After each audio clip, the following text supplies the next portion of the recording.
Hello and welcome to the Roundtable Podcast. I am Shogun. Thank you to the live audience for joining us today.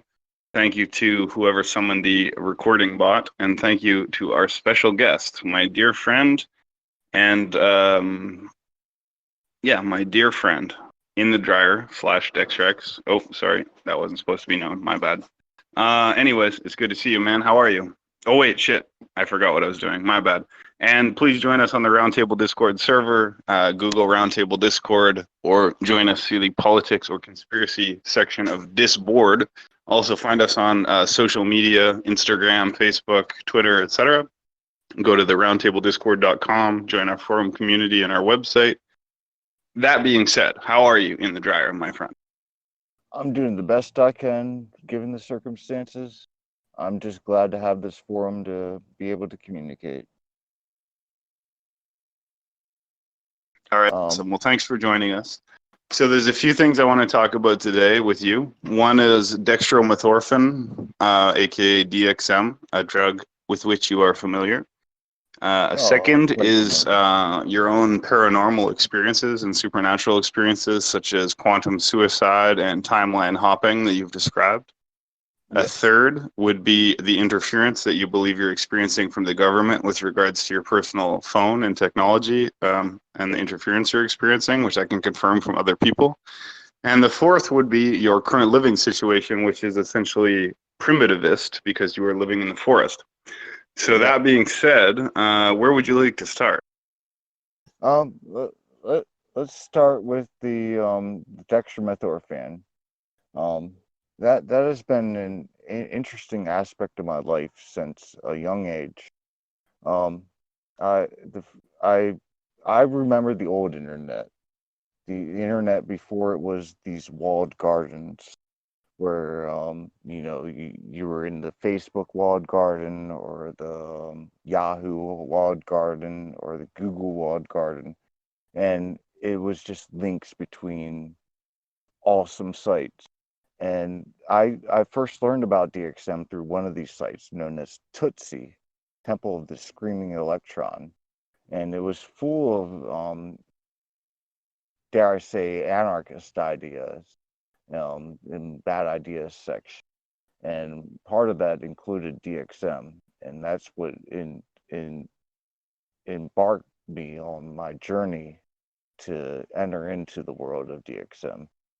It turns out that it wasn't a bad psychoactive to indulge in because it's not terribly addictive, and um, it's it takes a long time to build tolerance to, and it's related to the antidepressant immunity which is which is known in the as ketamine studies. They're being used as a tool for treatment resistant depression, and dextromethorphan isn't very distantly related to such. But I I've come to the conclusion that dextromethorphan is a tool for assessing the development of a civilization because it requires an antaromic chemistry because it's a right-handed molecule. It requires separating the right and left-handed um, molecules. You know how your right-handed glove won't fit on your left hand, and the left-handed glove won't fit on your right hand. Such happens in your brain with dextromethorphan. Um, the original methorphan, racemic methorphan, is actually um, akin to opioids, but be, because of this stereochemistry, it has nothing to do with such, and it blocks NMDA, which is the specific stimulatory um, receptor in your brain related to glutamate. Glutamate is your main stimulatory system in your brain. And by slowing that down, essentially the VR system of your brain that creates singular I, the singular self, breaks down, and you have to find new circuits. And you have to find new circuits, and through such through finding new circuits, you break the thought loops that cause these cycles of depression and and all sorts of unfortunate thoughts. And as such, by breaking these thought loops, dextromethorphan can be a very useful tool, and a readily available tool. But it has an intriguing history because invented. It was invented around the late 1940s, and it was a collaboration between the Navy and CIA that brought it into being, which makes me think that maybe there's a saying in the Gulf circuit where DXM is for time travel. Maybe it was sent back into time for all sorts of purposes, and but that's just speculative. But nonetheless, it is interesting that it can act as a right-handed quantum signature in the brain, and most Americans have had exposure to it, and it came to prominence right at the height of the MK Ultra experiment. I'll leave it to you, Shogun. Do you have any questions or whatnot No, regarding that's such? great. That was a really interesting breakdown of dextromethorphan. I've only taken dextromethorphan once in my life. I took it pharmaceutically pure, not as a cough syrup, but as a powder. It was interesting. I wouldn't do it again, but I find it fascinating. I know it has like a disjointed connection to spiritual reality.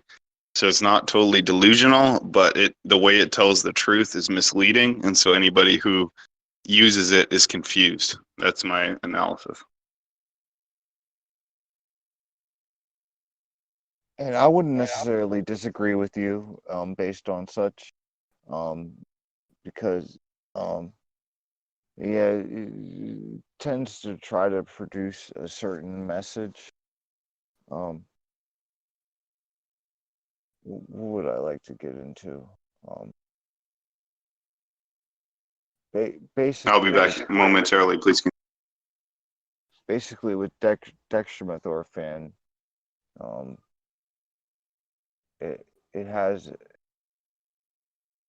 a, a background, a history. It has a long history of usage of resurgent, and usage would surge up and then it would die down and then it would surge up and then die down.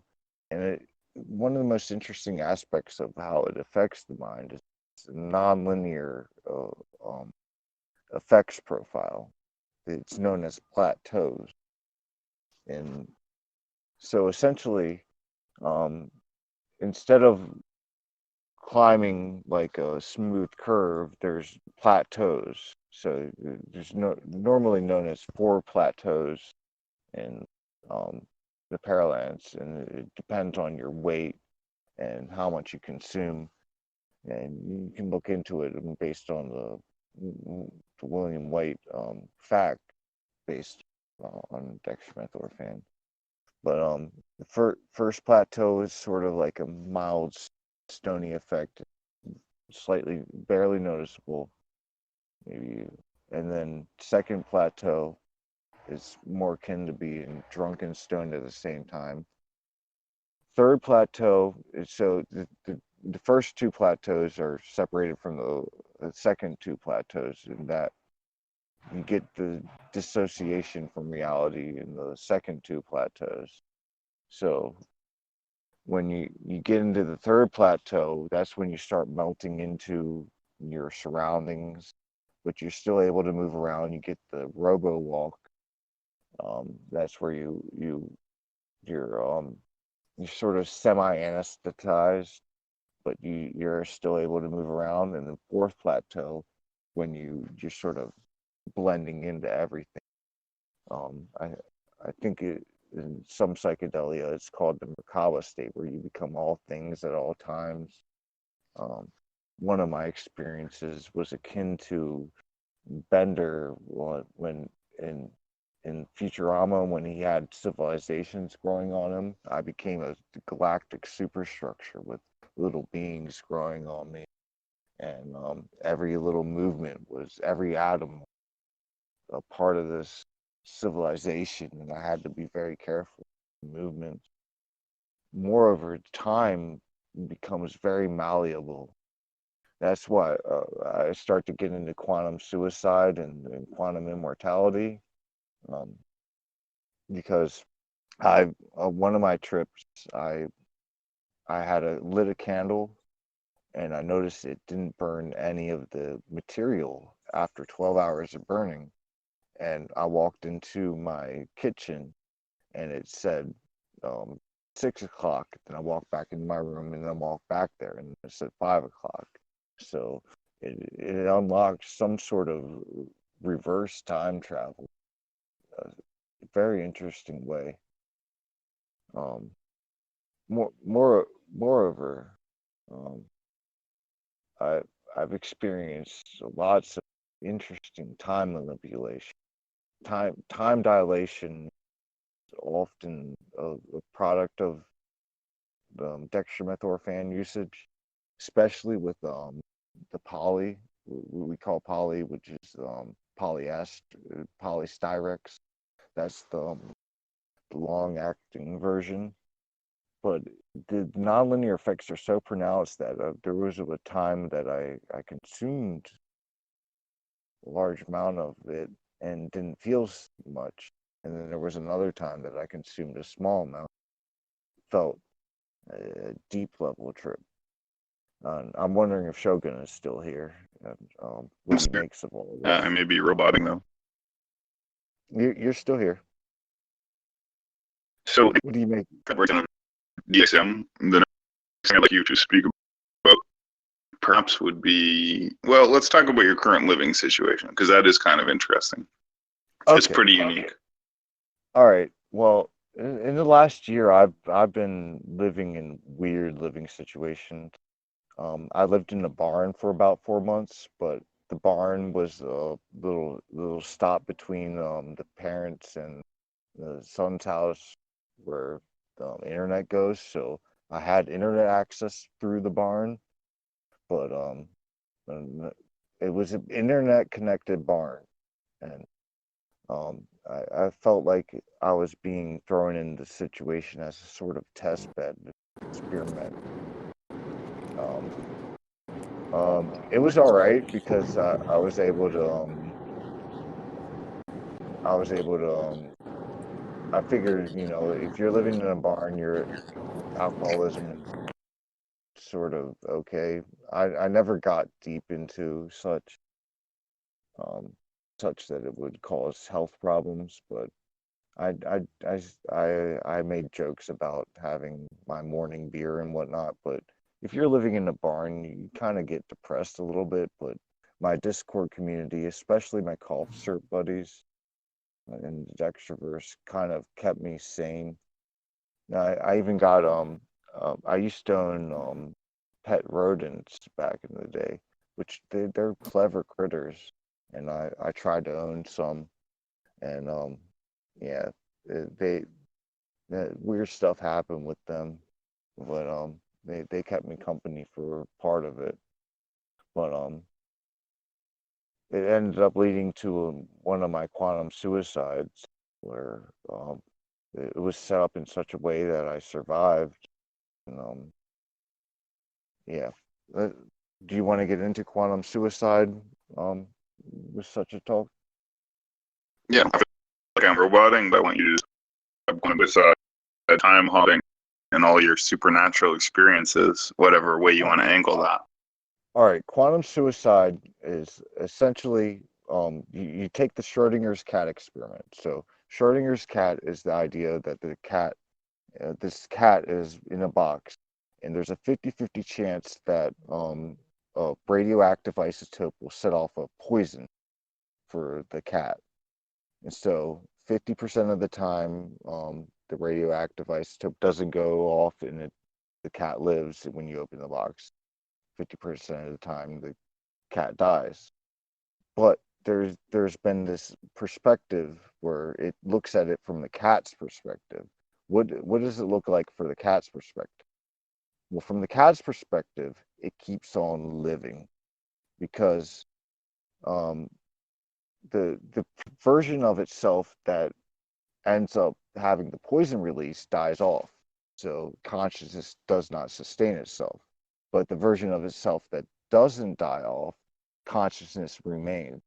So consciousness is able to sustain itself through these quantum suicides, and it leads to quantum immortality. And I decided to become the Schrodinger's human around 2014. This was around when I posted a poster on my roof that said "Stop the U.S. Panopticon," and that's when the three-letter agencies started digging into my life, sort of messing it up um, temporarily. But anyway, anyways, the quantum immortality was an interesting construct in the sense that um, like I could run across a road. I I would feel like there's blood pouring out of the part of my body, but I would look at it and it would just look like a mild scar. And I would look back and would be like, okay, I survived a quantum suicide. Um, I even had a dream where I, where I was walking back, tripping on DXM, in a dark road, country road, where a car should have run me over, but not. I kept on being pulled back, so I would walk by the same house like two or three times. So it was trying to set me up so that it it was the most livable situation. When I realized I was walking in the middle of the road, I ran to the side of the road. I put some music on, and I was breathing heavily, and I was like, I need to trek home. So I kept on walking home, and then when I fell asleep, I heard a heart monitor go beep, beep, beep, beep, beep, and people crying. And then I woke up from that. I'm like, damn, this was the hardest quantum suicide I've been through. Just me being a dumbass walking down a country road at night, tripping, resulted in to the point where a version of myself died in an alternate universe. But So because that, the next question I have to ask you is, can you describe the way in which the CIA or other intelligence agencies or other governments have been impacting you? Because I know members of the server have been trying to contact you, and they can confirm that you've been having strange connection issues and oh, oh, technology issues. absolutely, So what have you noticed? absolutely, absolutely. Anytime I mention anything controversial, um, I'll get censored. They'll use AI to censor some of what I've say. So, perhaps relating to um, all sorts of various words that are supposed to be okay to use and words that aren't are supposed to be okay to use, constructs, ideas. Um, um, it, it gets really messed up um, to the point where you can't discuss ideas that are contradictory with global narrative.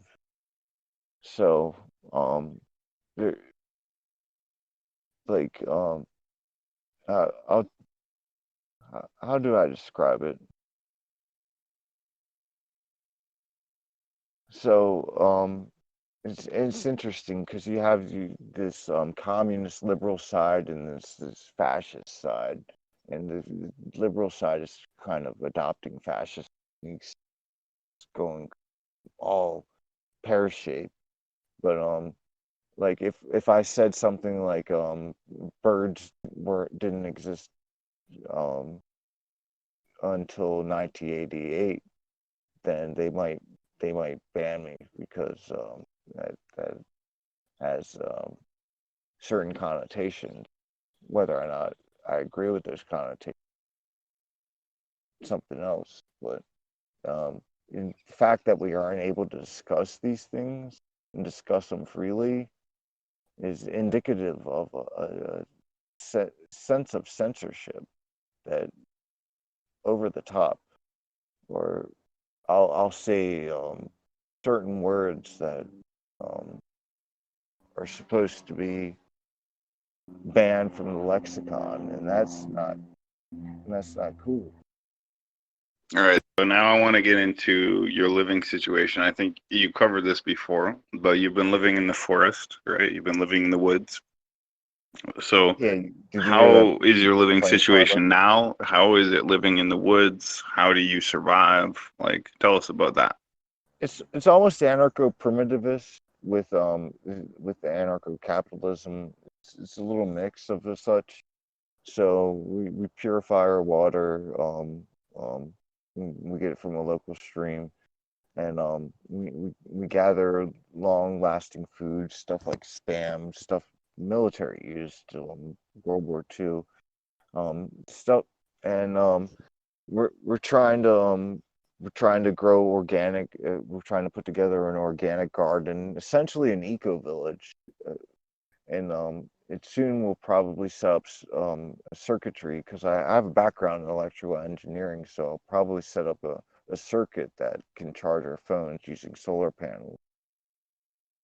So essentially, you could point you could describe it as a type of eco village that we're putting together. Um, we're How much carbon are we using? We're using the energy around us enough to charge devices. We're not driving around or anything, and we eat enough to get by. And yeah, and we're having a decent situation. It's sort of um, how order emerges from chaos in the sense of it's a natural order arising where it's not a forced associations that you get from some hierarchical organization that you're used to. We meet each other and find we're like-minded individuals who want to hack it in strange, very, very strange world.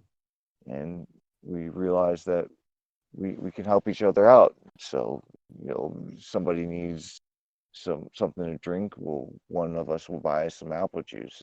Somebody's tired, and somebody will go down to the river and purify the water for them, and stuff like that.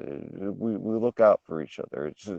It's almost move back to the hunter gatherer type society. And then I can imagine that between these hunter gatherers size groups, that anarcho capitalism could allow um, a viable system to arise. So, sort of communal living at a small scale, organically formed, and then large scale is in competition between groups in a friendly manner. And it seems to be working out quite fine. Sans interference from large organizations that uh, not not want to see. But I think more of the people want such seed because it is a potentially a solution to allow the greatest human happiness for our descendants. And anyone who has, nieces, nephews, or offspring wants them to enter into a world that produces the greatest amount of human happiness. I'm trying to create that world as best as I can.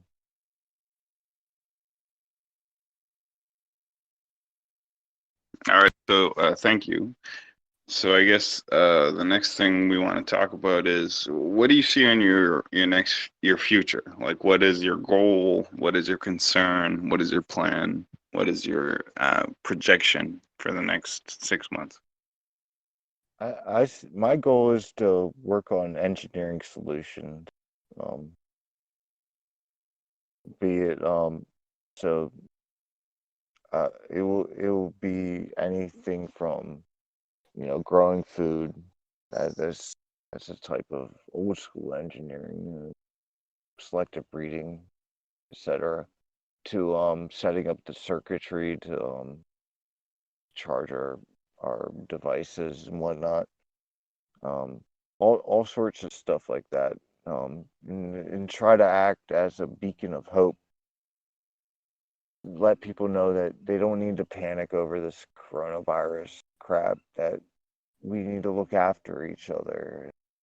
If you have elderly neighbors and whatnot, check on them, see if you can go to the store for them if they don't want to head out. Help, I think this is going to bring communities back together if the best side of the human spirit prevails, and that's what I hope for, and that's what I think will happen, and that's what I'm striving for, is to revive a sense of community, sense of understanding, a sense All right, well, of that's beautiful. And on that note, I forgot to open it up, so it's now an open to discussion. So yeah. anybody Let's wants to open ask it to the questions, group. say anything, and be my guest. Thank you. Be our guest. Thank you, Mr. In the Dryer. Thank you for interviewing me. If nobody asks a question, I'll continue to ask you a few more questions. But if anybody wants to speak, and has a chance, good to see you, Sophia. Long time no see. Wow. Oh wow. When you talk about the plateaus with dextromethorphan, I I've done a little bit of research on it, and what I've mostly read is about depersonalization on it. Is that Yes. what you meant about the robot part of it? Depersonalization. Um, Hmm. well, yeah, your sense of egos tends to dissolve. So at the higher plateaus, the VR system creates a virtual sense of an I. Marvin Minsky called it the society of mind, where it's a society that creates this artificial sense of a self, and the depersonalization, this derealization is where that society sort of loses its normal networks of communication and has to use side realms of communication, and you see a lot of weird stuff happen as a result of result. Um, so it's essentially the society of mind breaks down. So the artificial I breaks down, and you sort of melt into things and blend into the, your surroundings. So it's like Um, loss of ego. yeah, that not not necessarily completely, but partially at least, to the point where it's ego and not a version that you're familiar with. I go back to the Bender trip, as an example, where I felt as if I was hosting smaller scale civilization, and every movement I had to be very extra careful with how I moved, because civilizations were all on me. It's where Fry had to go up to the Himalayan mountains to try to, and when Bender ends up going into contact with um, the God of the universe, because he's like, man, because civilizations ended up annihilating each other. The civilization on the back side of his body and the front side of his body ended up creating nukes. Right. He's Right. like, he was like, man, this is rough. Okay. I don't remember the details, but he talked to a collection of galaxies that represented God in this Futurama universe, and that's when Fry was able to pick up Bender's signal. Bender was thrown back to Earth because Bender is Fry's best friend. The Futurama war. Yeah, I think I remember that one. Yeah, it was a beautiful episode, really. Okay. Thank you. But I had an experience like akin to that.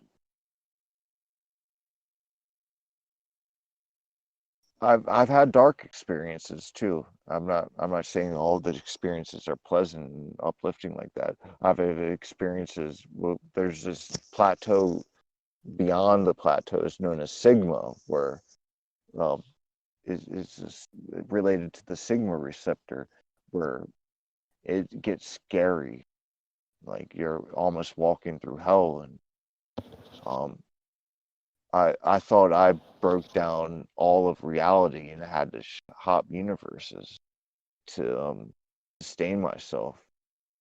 It was like everything started breaking down to the final. And I don't like to think in terms of binary systems, but Hmm. perhaps there's a computational basis to reality. And I got down to the last bit, and then almost had to boot up from like a single electron moving like a computer until things got put back together, and it was scary. And but I kept on cycling through a trip like that multiple times. But very recently I was able to break the fourth wall of that trip, and I started walking around, and it felt like the experience that I was going through, and I'm like, no, it's not happening again. And I just started commentating to myself. It broke the fourth wall of the trip and produced something different.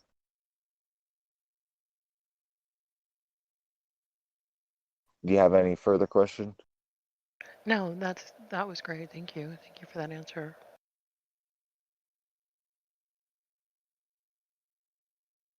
So the question will then be in the dryer slash DXM.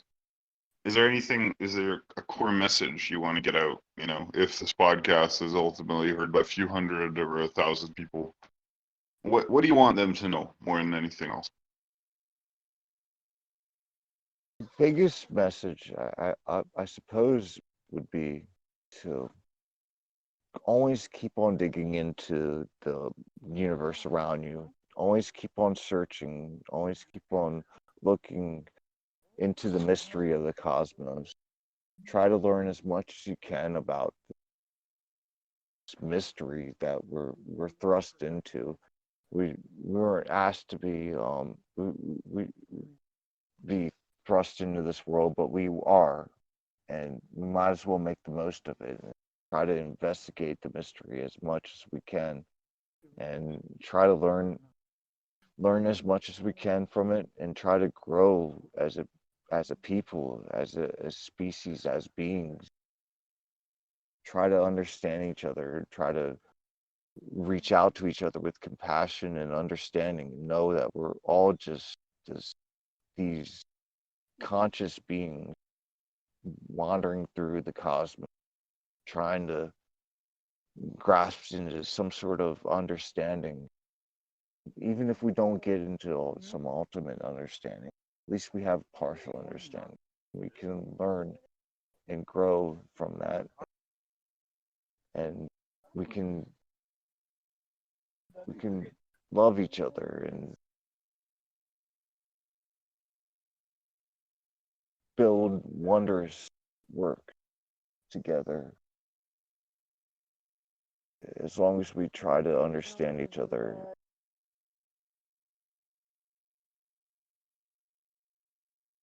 Well, that's beautiful, and I appreciate it. I think you're an awesome person. I'm glad you're having your journeys. I relate to those journeys. I've been on similar journeys myself. I hope your real life living situation will remain stable and able to sustain you, and that you'll be happy. I think it's remarkable how optimistic and happy you've been with your situation, living in the woods, etc. And I think you're great. So let's do another episode soon. We've done them in the past. This is the first recorded one. But you're a cool guy. In the dryer slash Dex Rex. Drink cough syrup if you want to. Drink alcohol if you want to. But we're glad to have your perspective. Can I ask a I'm question? grateful for the interview. Yeah, go What's the ahead. question? Hello. Yes. Good evening. Thank you for open up and be so open and everything. Dryer. What's your name again? Inthedryer. Yes. Thank Yes. you. So you said some profound things like you have to search, you have to reflect, around you, reflect upon yourself, reflect around you, the creation around you, reflect on the universe, and I think if you're living in the forest, I think you have less distraction. So when you have less distraction, you can focus more and think. Because if you have many distractions like work and everything, you have even time to think, time to reflect on yourself and in the universe around you. So it's good that you have those reflections. So my question is, have you come to the conclusion that you are created with a purpose and the universe is created with a purpose and truth, and this is not a game? Have you come with that conclusion with the reflection you have done in the forest? I'm growing to understand that. I think that goes to some of Graydon Square's lyrics, where he talks about how he debates what came first, consciousness or the creature with tapeworms. And I'm leaning towards consciousness coming first. Consciousness being the um, the the prime force of the universe. So, have you come to the conclusion that everything around you and yourself and the universe is created with a purpose, and you yourself, because you have consciousness and ability to think and reflect, and ability to ask questions, that you yourself have a purpose, an objective purpose as a human being, that we all have an objective purpose from the Creator who created us? You came to that conclusion that this is not a game, this is all with a purpose, and that you have a job to do on this earth? It seems like such. It, there's there's a depth to this cosmos. Depth. Hold on. Hold on a second.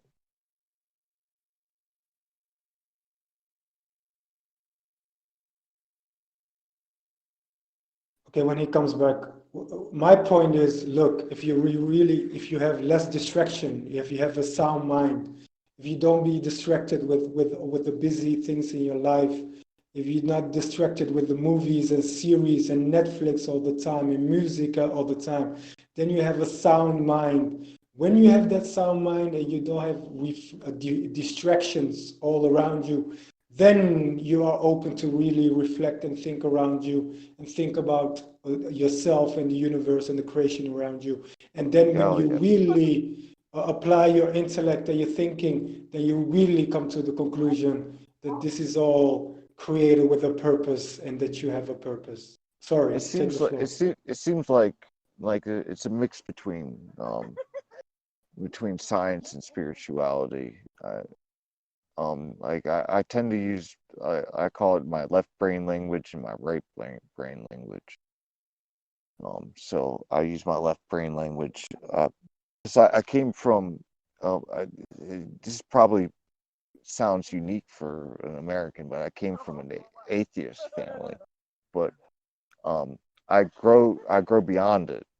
I've started seeking the spiritual and trying to seek more, seek beyond beyond the material, and see that there's more to this reality, more going on in the background, and I'm trying to understand it as best as I can, and trying to open my heart and learn about this wondrous cosmos, and try to inoculate myself from the dark forces that try to lead me astray. I do the best I can, and I know it's a struggle. It's a struggle for all of us, and even if it's just the ultimate metaphor, it it's it can be more than that, though. It's the concept of Christ and his place in the cosmos. It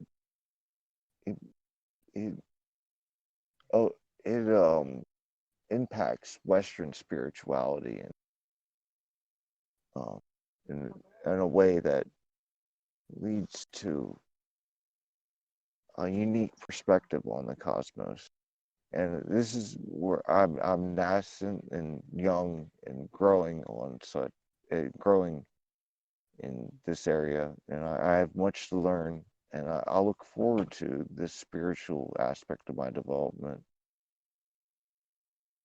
Yeah, this is very nice to hear in the dryer. So let me push you some to the right direction. Look, we human beings have a body and a light inside of us. You can call that consciousness. You can call it the soul. We say it's ruh from because I'm a Muslim from Islamic perspective, and the body needs. You feed the body with food. You feed the body with drinks, with fitness, exercise. But you have the other side that you need to feed your soul. You need Yeah. to feed your soul with the connection with the higher power.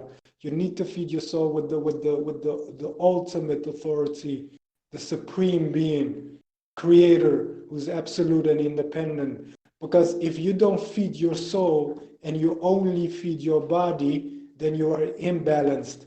And when you are imbalanced, you have a big hole in your life. And when you have a big hole in your life, then the anxiety and depressions come in. And when when the depression and everything come in, and you have a big hole, you're trying to fill it with something else. You're trying to fill it with your desires. You're trying to run after things that cannot be filled. Your soul can only be fed by the connection, by the prayer, talking to the higher.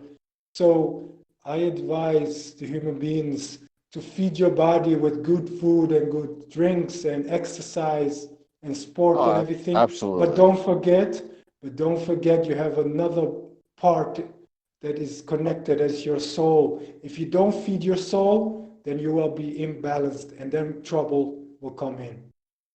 Absolutely. That makes a lot of sense, man.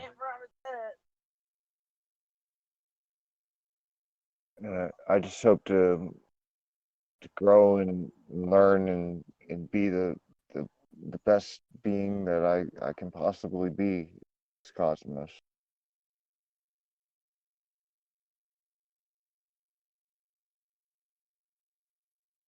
And I thank you for your perspective. Fantastic. Thank you, Mr. In the Dryer / Dix Rex. If you ever want to do another event, we'll do them regularly. But for now, I think that was awesome. So why don't we conclude this episode, and we will probably do another podcast in a few hours. But for now, thank you, In the Dryer. That was great. I hope you take care of yourself. Enjoy that primitive anarchist living in the woods. And I'm always here if you need to talk. Join us on roundtablediscord.com. You can, that's not a thing. The roundtablediscordserver.com. I don't fucking know. Find us, Google Roundtable Discord, or go through the politics or conspiracy section of Discord. Fuck you, Black Thanos. Welcome back. And we'll continue this tomorrow. Join us on all social media. Give us all your money, etc. So jump down to roundtable for open discussion, and we'll do another recorded podcast in a few hours. All right. Thank you so much. Thank